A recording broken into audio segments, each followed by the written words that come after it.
Hey everyone, it's Maya, and today's story is a heavy one. It's about family, expectations, and the moment you realize the two might never align. It all came to a head in a place I'd never even seen, a glass-walled boardroom overlooking the pristine lawns of North Scottsdale. A legendary car collector, man named Sterling, slammed his fist on a mahogany table, furious about the state of a vintage Ferrari 250 GTO he'd just acquired. "There's only one person in this country I trust to save it," he boomed. "Find me M. Carter. I don't care what it costs." His advisors scrambled, explaining that M. Carter was a ghost, almost impossible to reach. Sterling cut them off. He told them my brother, Liam, was engaged to his niece, and if my family wanted the merger between their two corporate dynasties to proceed, they had to deliver M. Carter by any means necessary. But for any of that to make sense, you need to know what happened a week before that earthquake. I was under the chassis of a '67 Mustang, the scent of oil and metal filling the air, when my mom, Eleanor, called. Her voice was like honey-coated steel. "Darling," she began, "about Liam's engagement party. Sophia's family is flying in from New York, and, well, we've told them you're doing vital volunteer work with sea turtles in Costa Rica. It's just a much better image, you understand." I didn't say anything, just felt the cold wrench in my hand grow heavier. If you've ever been made to feel small to make someone else look big, just type a 1 in the comments so I know I'm not alone in this feeling. I didn't yell. I didn't even sigh. I just pressed the red icon on my screen and slid the phone into my pocket. The silence that followed was louder than any argument could have been. I stood up, wiped my hands on a rag, not clean, never fully clean, and looked around my kingdom. Carter's Restoration doesn't have a sign. There's no flashy website. From the dusty Arizona road, it looks like any other forgotten workshop.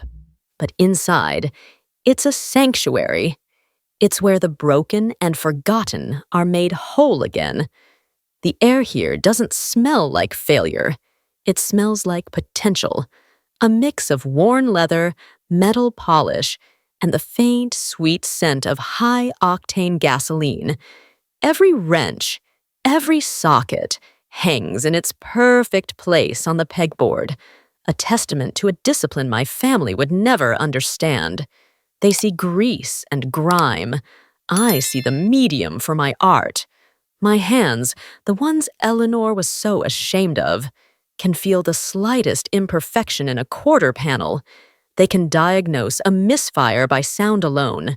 Here, under the fluorescent glow, surrounded by the sleeping giants of automotive history, a '57 Bel Air over there, a Porsche 356 in the corner. I wasn't the disappointing daughter. I was the master of my own universe. I picked up a microfiber cloth and began polishing the chrome bumper of the Bel Air, watching my distorted reflection appear in the mirror-like finish. Here, everything had a purpose. Everything could be fixed. Everything made sense. No matter if you're watching this from your bedroom, your car, or your own workshop, let me know in the comments where your sanctuary is, that one place where you can just be you, no questions asked. The night of the party arrived on a wave of warm desert air, thick with the scent of jasmine from my neighbors' yards. I didn't let myself wonder what they were doing. I didn't need to. I could picture it perfectly. At their sprawling terracotta-roofed mansion in North Scottsdale, champagne flutes chimed, a sound as bright and hollow as the laughter that followed. In my garage, 20 miles away, the only sound was the steady metallic click of a torque wrench as I secured the cylinder head on a vintage Jaguar E-Type engine. At the Sura party, my brother Liam, tanned and confident in a tailored suit, was probably recounting a recent stock market victory, his words smooth and practiced. In my world, my brow was furrowed in concentration, tracing a wiring diagram with a grease-stained finger, my only audience the silent steel skeletons waiting for me to breathe life back into them. I could almost hear my mother, Eleanor, her voice a perfect symphony of charm and grace, telling Sophia's parents the beautifully crafted lie. "Oh, Maya is just so adventurous," she'd say, a hand on her heart. "She's in Costa Rica right now, helping to save the sea turtles. We're just so proud of her selfless spirit." As she spoke those words, I was carefully lowering the freshly rebuilt engine back into the Jaguar's chassis. It settled into place with a deep, satisfying thud, a sound of substance, of reality. There were no applause, no admiring glances. There was just the quiet, profound satisfaction of making something broken whole again. One world was a performance, the other was an act of creation. And that night, the distance between them felt infinite. That chasm between our worlds, it wasn't dug overnight. It started with a single seismic decision almost a decade ago. My parents had pushed me into law school. To them, it was the perfect path. Prestigious, respectable, and a world away from anything that might involve getting your hands dirty. I spent a year drowning in casebooks, my mind suffocating in a world of finding loopholes and arguing technicalities. All I wanted was to make things whole, to fix what was broken, not just debate it. So, I did the unthinkable. I withdrew. I took the remaining tuition money my parents had proudly saved for my respectable future, and I didn't buy a new car or go on a trip. I walked into a hardware supplier and bought my first professional tool chest, a heavy, beautiful, bright red box that felt more real than any diploma ever could. I still remember the look on my father's face when I told him.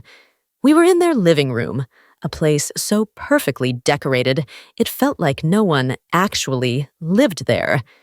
He didn't yell. It was worse. He looked at me with a profound, bone-deep disappointment, like I was a failed investment. "A mechanic, Maya," he said, the words dripping with disbelief. "You're throwing away a 6-figure future to work in the dirt. You are throwing us away." My mother just stood beside him, a silent statue of agreement. He took a breath and delivered the final blow. "Don't expect to come back to this house until you've come to your senses." He wasn't just closing a door, he was locking it. Have you ever chosen a path that your family just didn't understand? I know it's a heavy question, but wherever you are in the world watching this right now, just know that your path is valid. So, I didn't go back. I went to work. And while my family was waiting for me to come to my senses and beg my way back into their respectable world, I was quietly building an empire they couldn't even conceive of. The name on my birth certificate is Maya Carter. But in the world that matters to me, the world I built with my own 2 hands, I am known only as M. Carter. The name started as a necessity, a gender-neutral shield in a fiercely male-dominated industry. But it evolved into a legend. I don't fix minivans or tune-up daily drivers. My specialty is resurrection. I work on a ghost fleet of pre-1970s European sports cars, the rarest, most valuable, and often most damaged vehicles on the planet. My clients are a roster of anonymous, ultra high net worth individuals who value two things above all else: perfection and absolute discretion. They don't find me through Google. They find me through hushed referrals at places like the Pebble Beach Concours d'Elegance or Villa d'Este.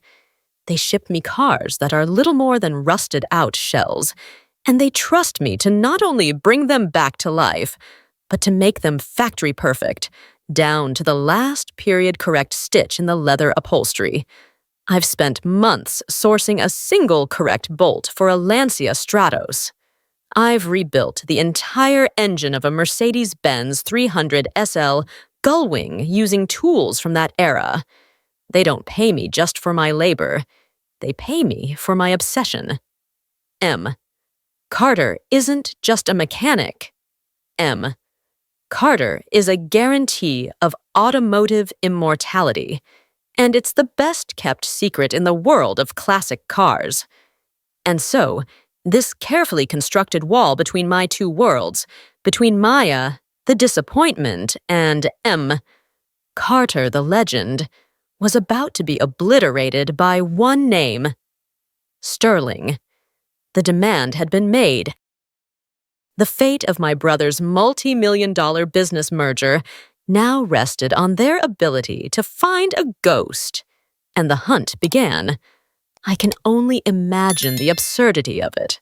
My mother, Eleanor, who wouldn't be caught dead in a place without valet parking, was likely on the phone with her country club friends, asking in hushed, embarrassed tones if they'd ever heard of some artisan mechanic. My father, Richard, a man who navigates corporate law with surgical precision, was probably having his paralegals scour databases for an entity that, for all intents and purposes, didn't exist. M. Carter had no public LLC, no flashy marketing, no digital footprint. I was a word-of-mouth only operation, a myth. I later found out from a trusted client that my mother had complained during a bridge game. "We have to track down this person," she'd sighed dramatically. "Some greasy, eccentric artist hiding out in a workshop, holding the entire Sterling deal hostage." The nerve of these people! The irony was so thick, so suffocating, I almost had to laugh when I heard it. They were searching for a savior while sneering at the very world that savior inhabited. For days, they hit nothing but dead ends. But then, my father's assistant, through a discreet inquiry with a high-end auto insurer, got a lead, a whisper of a name, a location, not a business, just a set of coordinates for a private workshop in an industrial park out past Mesa. The walls were closing in. They had no idea they were about to knock on their own daughter's door. I didn't hear them at first. The deep, guttural roar of a freshly tuned V12 engine has a way of drowning out the rest of the world. I was just finishing a final calibration on the Lamborghini Miura, a symphony of controlled power thrumming through the concrete floor of the garage. It was in that brief moment of quiet after the engine shut off that I heard it, a sound that didn't belong here. The whisper-quiet crunch of expensive tires on the gravel outside. I frowned, wiping my hands on a rag as I hit the button for the rolling door. I wasn't expecting anyone. The heavy steel door groaned as it ascended, flooding the workshop with the harsh, bright light of the late afternoon Arizona sun. And there, framed by the opening, was a scene so surreal I thought I was hallucinating. A polished black Mercedes S-Class, looking like a spaceship that had landed on the wrong planet, sat gleaming against the dusty backdrop of my world. My father, Richard, stood stiffly in his tailored suit, looking around as if he was afraid to breathe the air. My mother, Eleanor, clutched her designer handbag like a shield, her face a mask of barely concealed disgust at her surroundings. They stared at the building, then at the name M. Carter on the work order I had clipped to the door. And then their eyes found me, standing in the shadows next to the Lamborghini, covered in a fine sheen of sweat and grease. The silence that fell was absolute. It was a vacuum, sucking out all the air, all the sound, all the years of unspoken history between us. I watched their faces as the gears turned in their minds, the slow, horrifying calculus of realization, the volunteer in Costa Rica, the eccentric artist, the ghost they were hunting. It was me. It had always been me. If you were in my shoes right then, standing there covered in grease as your two worlds collided, what would your very first word to them have been? I'm genuinely curious to read what you would have done. It was my mother who broke the silence. Her voice, stripped of its usual social grace, was thin and brittle. There was no hello, no how have you been, no acknowledgement of the 10 years of distance or the lie about Costa Rica. There was only the raw, naked sound of desperation. Maya. "Thank God," she said, taking a hesitant step forward, her expensive heels sinking slightly into the dusty ground. "We found you. Sterling, the man, the collector. He needs you. You have to help us. The merger for Liam's firm, Sophia's family, everything depends on you getting that Ferrari ready for him." I just stared, letting her words hang in the air like exhaust fumes. I didn't even look at my father, who was still standing by the car, looking utterly useless. Then, the back door of the Mercedes opened, and my brother, Liam, stepped out. His perfectly styled hair was slightly disheveled, and his face was a mixture of fury and embarrassment. He marched forward, pointing a finger at me. "How could you not tell us?" he hissed, his voice trembling with indignation. "Do you have any idea how stupid I looked?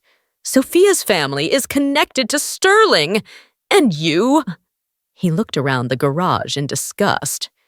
"You owe us this, Maya. You owe me. I've been covering for your little blue-collar hobby, making excuses for you at family events for years." And that was it. That was the moment the last flickering ember of hope I didn't even know I was holding finally turned to ash. It wasn't about me. It was never about me. It wasn't about their daughter they'd found, but the tool they'd misplaced. All my success, all my hard work was just an inconvenience to him and an opportunity for them. A chilling clarity washed over me. I wasn't angry anymore. I was just done. My logical mind, the part of me that diagnoses engine trouble and sees the flaws in a system, had already shut the door and turned the key. It was a simple equation. They were toxic, and the only solution was to walk away. But then, a smaller, younger voice whispered from a place deep inside me, a voice I thought had gone silent years ago. For just a fraction of a second, the cold clarity wavered. I looked at them, my mother, her face a desperate plea, my father, looking lost, and Liam. For a heartbeat, I didn't see the arrogant stranger in front of me. I saw the little brother who I used to help with his model rockets, the kid who once thought I was the coolest person on earth because I could fix his bike chain. The word my mother had used echoed in my head. Empire. A family empire. The irony was bitter, but the idea itself, God, the idea was seductive. For my entire life, I had been the satellite, the outlier, the one orbiting the family from a safe distance. The thought of being the sun, the cornerstone they all relied on, was a powerful, intoxicating poison. What if this was the only way? What if I could use this leverage to finally fix the cracks in our foundation? Maybe I could restore us, just like I restore these cars. I could bring us back to a time before the disappointment, before the judgment. The thought was so tempting it made my stomach ache. I could say yes. I could take their tainted offer, play their game, and in return, maybe, just maybe, I could have a family again. A broken, transactional family, but a family nonetheless. Here's a tough one, and be honest with yourself as you answer. It's Saturday evening right now, a time when family is on a lot of people's minds. Would you take a fake truce to get yours back, or would you stand your ground for what's real? Let me know your choice in the comments. Type truce or ground. The fantasy of a mended family, as beautiful and fleeting as a desert mirage, evaporated. It lasted for maybe 3 seconds before I saw them clearly again. Not as family, but as a system with a fatal design flaw, built on a chassis of ego and fueled by appearances. The hope on their faces was a vulnerability I could exploit, but I wasn't them. I took a slow breath, the air tasting of gasoline and finality. "All right," I said, my voice suddenly calm and level. I saw a flicker of relief in my mother's eyes. Liam straightened his suit jacket, already tasting victory. "I'll help you," I continued. Carter has a price, after all." Richard finally spoke, his voice hoarse. "Anything, Maya. Name it." "It's not money," I said, and watched the confusion replace their relief. "My price is accountability. It's a 4-part payment." I held up a finger. "First, Eleanor, you will call every single person you told the Costa Rica sea turtle story to, and you will tell them the truth, that your daughter is a mechanic and that you were too ashamed to admit it." Her face went pale. "Second," I held up another finger, "Liam, you will call Sophia, and you will tell her that your sister, whose hobby you've been covering for, is the only reason her Uncle Sterling's deal is even possible." Liam looked like I had physically struck him. Third, Richard. "You will look me in the eye and you will apologize for telling your 19-year-old daughter not to come home." He flinched, his gaze dropping to the floor. "And finally," I said, my voice dropping to a near whisper, "you will all apologize for only showing up here when you needed something." I let the silence stretch, thick and heavy. I watched them exchange panicked, horrified glances. They couldn't do it. I knew they couldn't. Their pride was more valuable than their family. "I thought so," I said softly, turning my back on them and picking up a wrench. "The engine is seized. It can't be rebuilt. Now get out of my garage." They left without another word. The sound of their Mercedes disappearing down the road was the sound of a chapter closing. The silence they left behind wasn't empty. It was clean. But I knew just closing that door wasn't enough. I had to dismantle the house, brick by brick. That weekend, I drove to my small rental house, the one I lived in before I could afford to build a small apartment above the garage, and I opened a dusty box in the back of my closet. Inside, nestled in faded velvet, was a single strand of Akoya pearls. It was my 21st birthday present from them. It wasn't a gift of love. It was a uniform. It was the necklace the respectable law school graduate daughter they wanted was supposed to wear.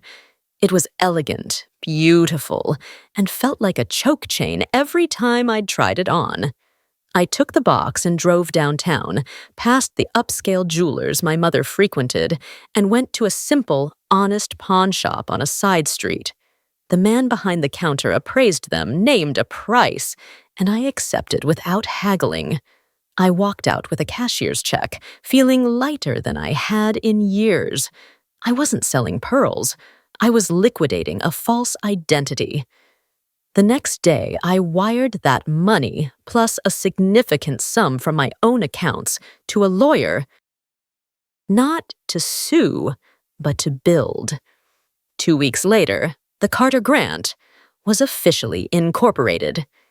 It was a full-ride scholarship foundation for women in Arizona, seeking to get certified in skilled trades with a primary focus on automotive technology.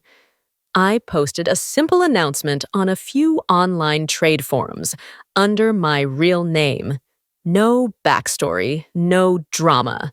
Just, it's time to invest in the hands that build.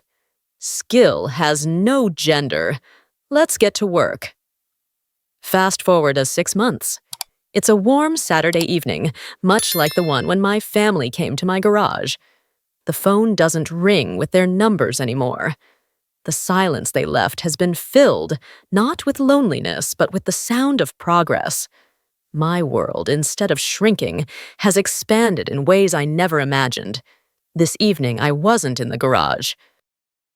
I was standing in front of a classroom at a local community college, speaking to the first recipients of the Carter Grant. A dozen young women with grease on their cheeks and a fire in their eyes that I recognized instantly. Looking at their eager faces, I realized I had been trying to fix the wrong engine my entire life. I was trying to tune a machine that was fundamentally broken instead of building a new one from scratch. My family taught me the most painful, but most valuable, lesson of my life. Some doors are closed, not to lock you out, but to set you free. They force you to stop knocking and start building your own entrance. Your worth is never determined by the rooms you're invited into. It's determined by the foundation you build for yourself with your own 2 hands, on your own terms. Don't ever, ever shrink yourself to fit into someone else's cramped, narrow definition of success. Instead, build a world so expansive it has no choice but to contain all of who you are. The greatest restoration project you will ever undertake is yourself. I know it's Saturday night, and I am so grateful you've spent this time with me listening to my story. It wasn't easy to tell, but it felt necessary. And if this story resonated with you, if you believe in building your own world with your own 2 hands, then do me one last favor and hit that subscribe button. It's not just a click. It's a way of saying you're part of this community, a community that celebrates real strength, not just polished appearances. Thank you for being here.